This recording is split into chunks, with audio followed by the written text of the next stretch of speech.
Bienvenidos a Entrevistas El Espectador. Esta semana mi invitado es Rodrigo Primni, uno de los juristas más reconocidos de Colombia, constitucionalista, miembro de distintos comités internacionales en pro de los derechos humanos. Nuestra invitación de esta semana es como columnista del Espectador. El domingo pasado publicó una columna en la que señala la posible responsabilidad de mando del expresidente Álvaro Uribe Vélez en los casos de falsos positivos y al menos la responsabilidad política y moral en estos crímenes de lesa humanidad. Bienvenido, Rodrigo. Muchas gracias, Nelson. ¿Por qué ha tenido tanto impacto esa columna y cómo puede reafirmar lo que dijo allí? Yo creo que esa columna ha tenido impacto porque ha mostrado que incluso si el expresidente Uribe no dio la orden en relación con los falsos positivos, que yo en la columna digo, creo que no la dio, de que se mataran jóvenes inocentes para presentarlos como muertes en combates, incluso si no la dio, debido a la masividad de estos crímenes que ocurrieron durante su gobierno, debido a su estilo de gobierno, debido a su lugar, que es la presidente de la República y por consiguiente comandante de las fuerzas militares, entonces a uno eso le plantea como una posible responsabilidad jurídico-penal y una clara responsabilidad moral y política. La posible responsabilidad jurídico-penal es lo que se llama en derecho penal internacional la responsabilidad del mando o superior, que es esta, que consiste en que para que precisamente los ejércitos, los grupos armados no cometan atrocidades,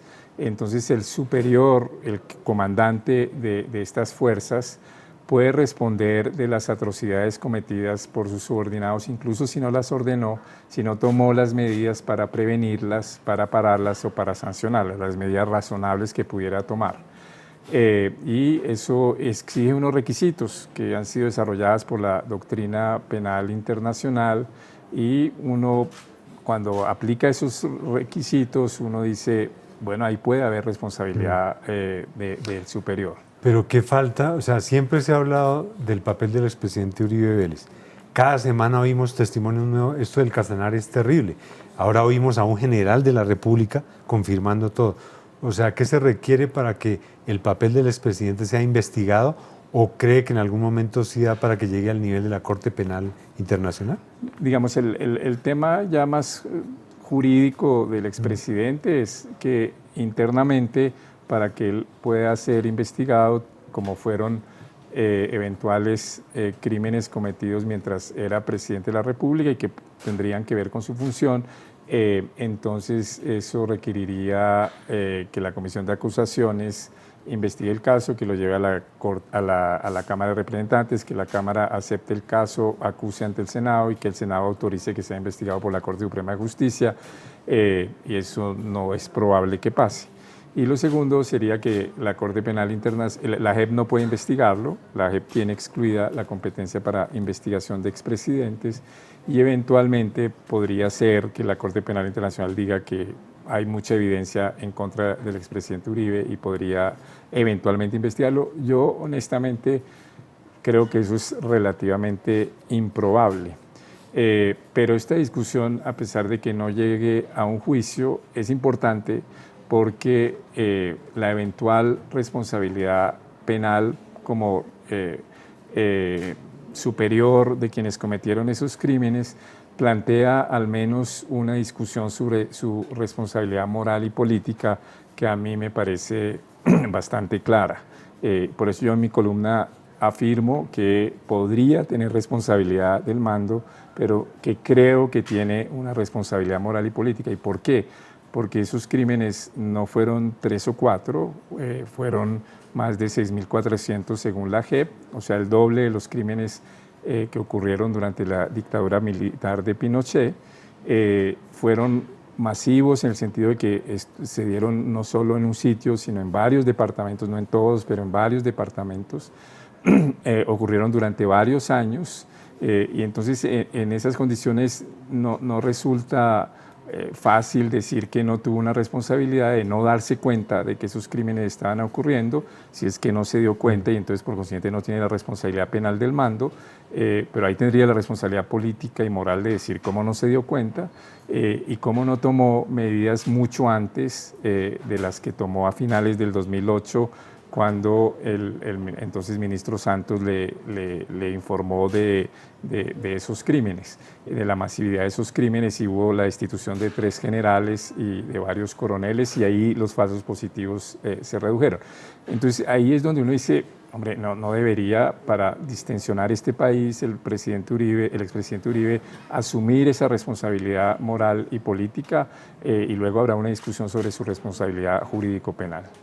Sí. Lo que sorprende, aparte de todos estos testimonios que cada vez van escalando, ¿no? Ahora es un general de la República admitiendo todo esto, es cómo reacciona el expresidente, ¿no? O sea, en las redes sociales uno ve el nivel de agresividad que llega a la amenaza, en el caso suyo señalándolo como, junto con el abogado de él, como abogado de las FARC, promotor político del terrorismo. ¿Eso qué ha significado para usted o cómo lo procesa, cómo lo entiende? Yo creo que, digamos, esos ataques son una forma terrible de degradar el debate público y de generar algo que se está volviendo, que el expresidente Uribe lo tenía ya, pero que se está volviendo una práctica de muchos políticos para eliminar cualquier posibilidad de control ciudadano, de discusión de periodistas o ciudadanos acerca de sus posibles responsabilidades. Entonces, estigmatizar a los periodistas, estigmatizar a los integrantes de organizaciones de la sociedad civil, ya sea tratando de inventar que están detrás de una agenda y entonces preguntándose cuáles son sus contratos, cuáles son sus cosas, usted detrás de quién está, en vez de discutir, bueno, a usted se le está planteando una discusión sobre su responsabilidad, responda eso a la ciudadanía, como si el hecho de que yo eventualmente tuviera una agenda invalida mi argumento. Todo lo que él ha dicho de mí es totalmente falso. Ni soy abogado de las FARC, ni soy abogado de Santos, ni he tenido contratos con la Comisión de la Verdad. Si los tuviera, no creo que eso me generara ningún conflicto de interés que me impidiera discutir, y menos creo que yo alguna vez haya hecho análisis o declaraciones que impliquen ser soporte de actos terroristas o que los legitima. Todo lo contrario.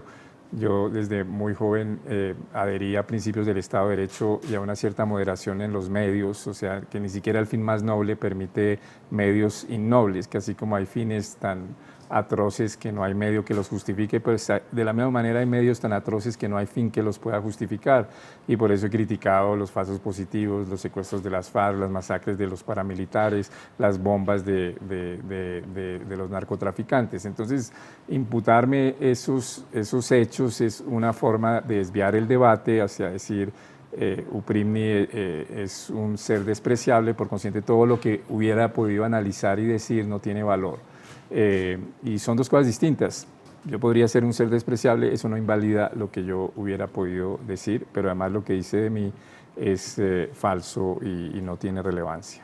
En ese intercambio de mensajes en la plataforma X, usted le pidió rectificación. ¿Él se ha rectificado? ¿Lo han llamado? No, en este momento no ha habido ninguna rectificación de parte de él ni de parte de su abogado. Con el abogado tuvimos un debate más académico en el informe Coronel, pero no, ellos no han expresado, al contrario, ha seguido ya con ataques menos duros de decir que soy aliado del terrorismo, pero ha seguido el expresidente Uribe haciendo trinos para tratar de evaluar mi planteamiento. Pero esas acusaciones, que son muy graves, ¿no ameritan una demanda de parte suya? Nosotros estamos estudiando que si él no rectifica, pudiéramos presentar una acción judicial. A mí no me gusta judicializar los debates públicos. Creo que una buena democracia es una democracia donde hay debates públicos, pero no se dicen mentiras y no se hacen injurias.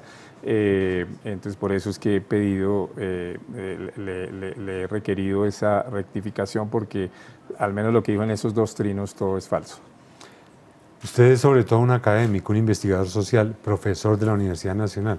En los mensajes usted lo convocó a una discusión democrática civilizada. ¿Cómo lograr eso acá, en este ambiente de intolerancia de este país? Eso es difícil, pero yo leí alguna vez una frase de uno de mis maestros de pensar, que es Bertrand Russell, y Bertrand Russell decía, la opción por la discusión racional no es una opción para los periodos tranquilos, amables, en donde todo el mundo discute racionalmente. Ahí es demasiado fácil. Uno debe defender esos principios de civilidad y discusión razonable precisamente en los momentos en que es más difícil lograrlo. Y eso es lo que yo he tratado de hacer en mi vida, si se quiere, pública, por lo cual a veces incluso la crítica que me hacen es que soy demasiado tibio, porque precisamente trato de mirar los argumentos de los otros, de ponerlos en consideración, de tomarlos en serio y a partir de ahí tomar mis posiciones. Y creo que los seguiré defendiendo. Yo espero que estos ataques antidemocráticos, falsos e injustos del presidente Uribe no me envenenen y me hagan perder esa participación en los debates públicos en forma tranquila y razonable.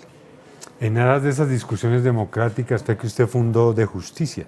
¿Qué es De Justicia y por qué sigue siendo un foro de estos diálogos precisamente democráticos en este momento?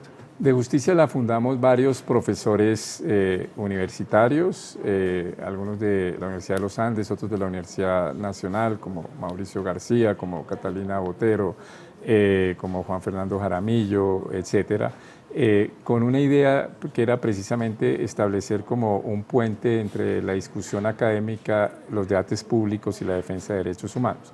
Es decir, lo que nosotros queríamos era un poquito tratar de llevar al debate público lo que uno podría llamar una cierta ética de la discusión académica. Yo no digo que en la academia no haya problemas de egoísmos y de problemas éticos, que los hay, pero hay una ética de la academia que yo creo que consiste en esa idea de uno es respetuoso con los hechos y si un hecho es mentira no lo dice y no lo falsifica.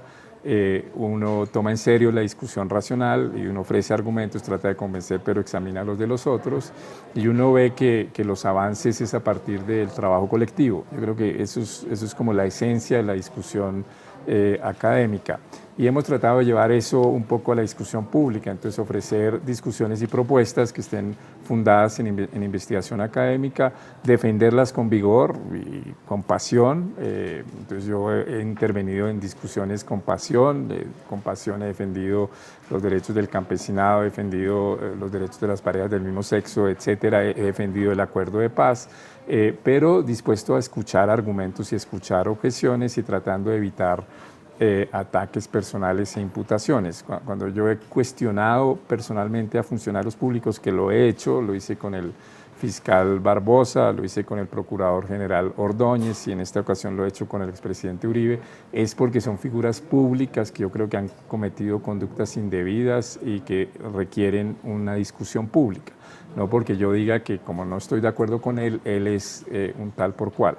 Entonces ese es como el espíritu de la discusión académica que nosotros hemos querido llevar al debate público. Porque ese es otro de los señalamientos del expresidente Uribe, ¿no? Que De Justicia es una entidad que recibe dineros de la izquierda internacional y que él nunca estuvo de acuerdo con lo que se acordó en La Habana, entonces como si eso inhabilitara el trabajo de investigación social que hace. Exacto, y yo creo que aquí hay una cosa muy seria que es la siguiente: se quiere ahogar la investigación periodística y se quiere ahogar la investigación de la sociedad civil cuestionando cualquier forma de financiación que éstas tengan. Entonces, si usted tiene una organización de la sociedad civil, una ONG, y por ejemplo para financiaciones participa en una licitación pública y se gana un contrato público con todas las de la ley, no fue asignado a dedo, entonces le van a decir, son contratistas que viven del Estado y después lo critican. Si en vez de tener eso, entonces recibe financiaciones de entidades filantrópicas internacionales, como la Fundación Ford o como Open Society, entonces dicen, está al servicio de agendas externas. Y en Colombia no hay una digamos, una cultura filantrópica suficiente que permita que organizaciones que no tienen ánimo de lucro y que no venden por consiguiente servicios pudieran vivir sin esos apoyos financieros o sin participar eventualmente en contrataciones con el Estado para hacer cosas de interés público. Pero cualquiera que usted haga se la van a cuestionar para que precisamente no haya discusión pública acerca de los posibles abusos que cometen funcionarios públicos o políticos. El ejemplo reciente creo que fue lo que le pasó a Ana Cristina Restrepo con el tema del alcalde de Medellín. Entonces ella modera un foro acerca de la posible cartelización de la contratación allá y él, en vez de responder a esas cuestiones, lo que le dice, es que usted es una contratista, es que usted está al servicio, que también era falso, pero con eso desvía todo el debate de su posible responsabilidad como alcalde. Claro. En aras de la transparencia, yo he dictado hace 10 años talleres de justicia y lo que yo he visto ahí es una organización que forma líderes de derechos humanos, especialmente jóvenes de 4 continentes, no solo colombianos, líderes indígenas incluidos, también en materia de medio ambiente, y lo he visto a usted a nivel internacional explicar una y otra vez ante distintos escenarios la importancia del proceso de paz en Colombia, la importancia de la justicia transicional y la búsqueda de la verdad, ¿no? Que es el fondo de este tema que nos convoca, ¿no? ¿Cuál es la verdad histórica que requiere Colombia y por qué debemos trabajar en ese sentido? Gracias por esas palabras, Nelson. Y yo creo que esa es una de las contradicciones profundas de los ataques que me hace Uribe. Uno de los ataques que me hace el expresidente Uribe es que todo se explica porque usted es amigo de la paz que se acordó con las FARC y por consiguiente de la impunidad. Y él lo que está bravo es con el sistema de justicia transicional que se creó en ese acuerdo y que está revelando muchas de las atrocidades. Entonces, o no le gusta la JEP y entonces lo que quería era impunidad, ¿por qué entonces cuestiona la JEP que está esclareciendo las responsabilidades que ocurrieron en el conflicto armado, incluyendo las de las FARC, pero también las del Estado? Entonces yo creo que es como una acusación contradictoria, sobre todo de alguien que defendió la negociación con los paramilitares, adoptando inicialmente un marco jurídico que sí no preveía ninguna sanción para los paramilitares responsables de crímenes atroces que simplemente aportaran algo de verdad y algo de reparación, que era el proyecto de ley que él presentó, que era el proyecto de alternativa penal. El expresidente Uribe ahora defiende que su proyecto fue justicia y paz, pero ese no fue su proyecto fue el proyecto de alternativa penal que el Congreso no aceptó por la oposición de las víctimas, de las organizaciones de la sociedad civil, y finalmente salió otro proyecto que no era el de él, que era el proyecto que terminó siendo la Ley de Justicia y Paz. Entonces me parece que son dos cuestionamientos contradictorios. El editorial del Espectador fue claro esta semana en decir que el expresidente Uribe quiere destruir el trabajo de la Jurisdicción Especial para la Paz. ¿Qué se puede hacer para seguir respaldando esa jurisdicción que es fruto de unos acuerdos de paz y que tiene unas responsabilidades que ya nadie puede echar para atrás?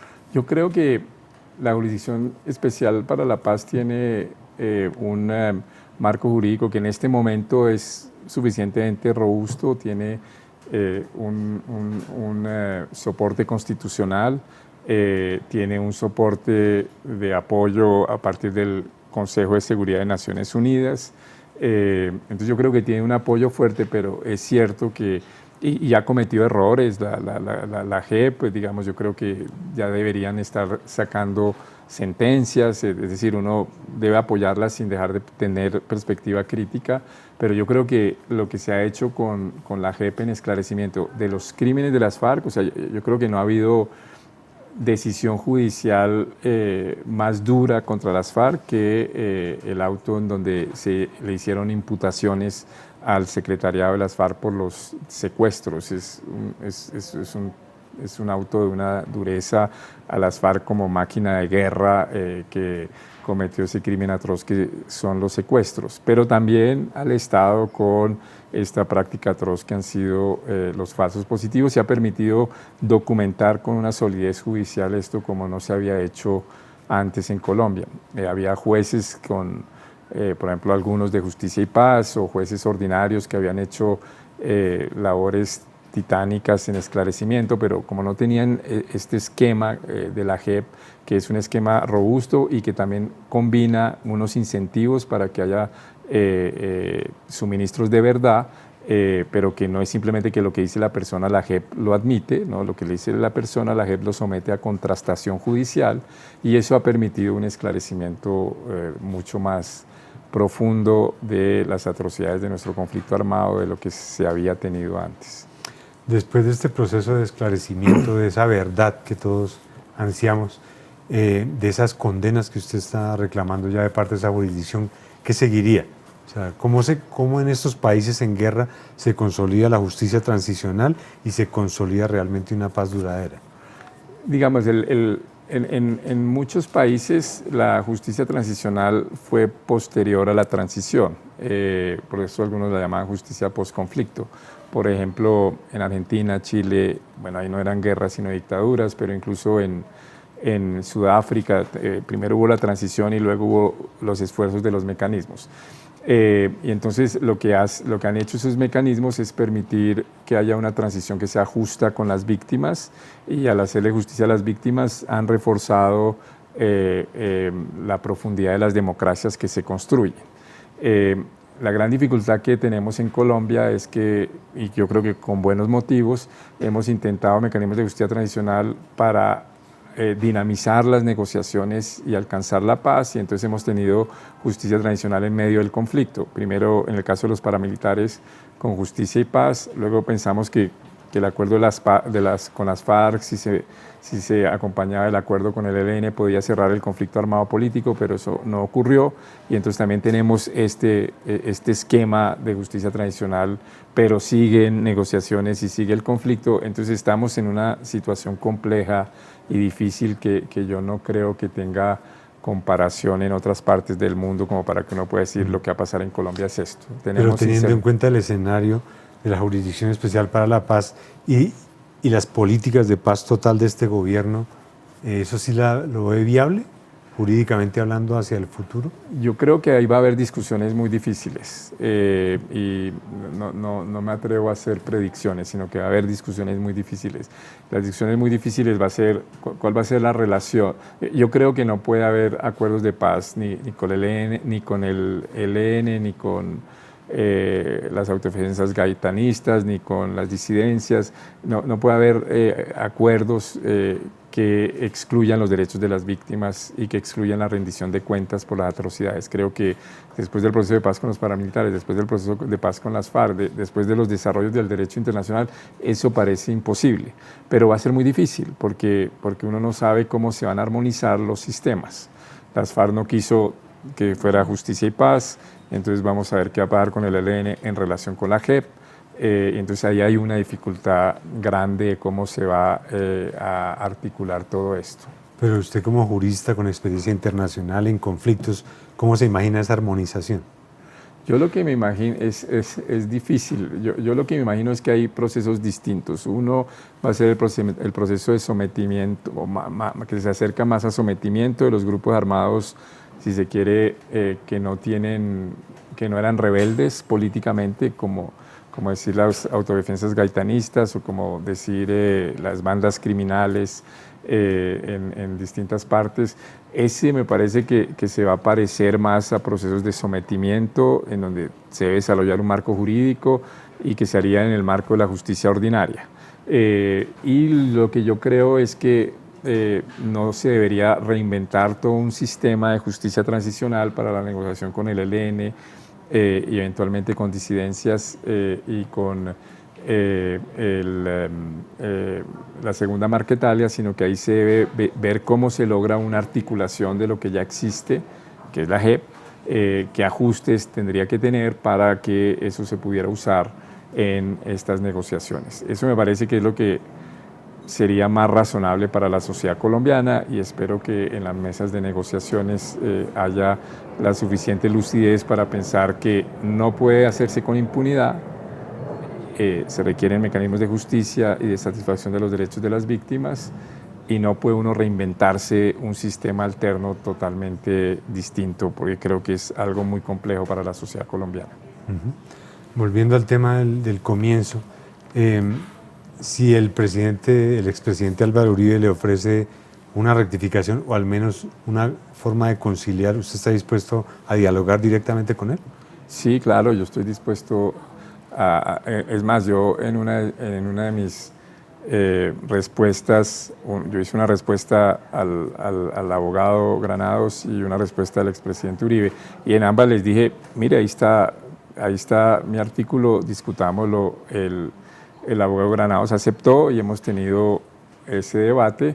El expresidente Uribe, pues lo que ha seguido es cuestionándome, pero yo estoy dispuesto a debatir los temas que planteo en mis columnas. ¿Ha recibido amenazas? No, afortunadamente no. Sí genera preocupación, pero no he recibido ninguna amenaza. Bueno, Rodrigo Primni, columnista del Espectador, lo pueden leer todos los domingos, y gracias por seguir Entrevistas El Espectador.